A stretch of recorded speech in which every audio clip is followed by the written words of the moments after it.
unibertsitate ikasketak bukatzen ari nintzela, lan munduan sartu edo doktorautza bat egiteko erabaki hartzeko momentua iritsi zitzaidan. Eta ikerkuntza alde batera uztea erabaki nuen. Orduan, aukera bat sortu zitzaidan. Lortek nirekin harremanetan jarri zan, nire perfila zuen pertsona bat behar zuelako.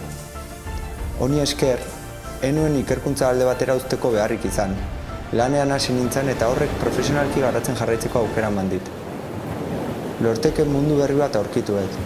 Industriarekin daukagun erlazio zuzenari esker, egunero agertzen dira erronka berriak eta horrek gure lana eskerronekoa izatea dakar.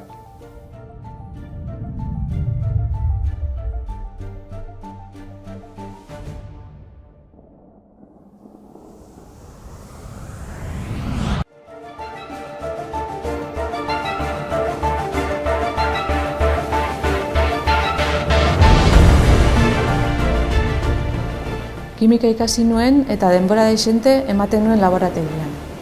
Orduan hasi nintzen ikusten nirea ikerketa aplikatua zela. Lorteken etengabe ari gara ekarpenak egiten. Gai berrietan espezializatu nahi duen batentzat lekurik egokiena da.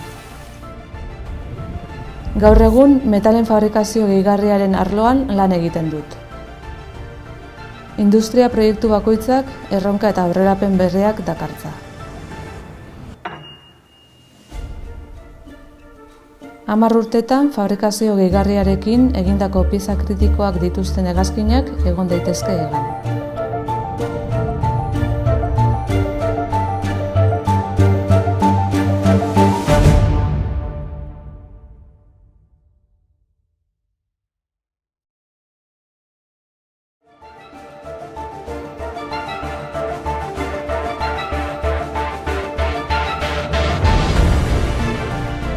Lorteken oso gustora egon naiz hasieratik, etxean bezala. Teknologia bat zerotik eskuetan hartu eta garatzeko aukerak beste toki batetan ez zidaten emango.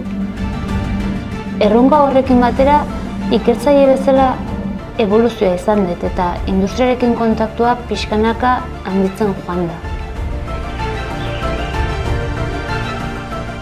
Egindako ikerketak bere fruituak eman ditu.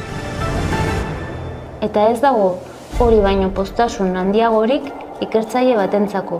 Egindako lanak gizartean balioa duela ikustea.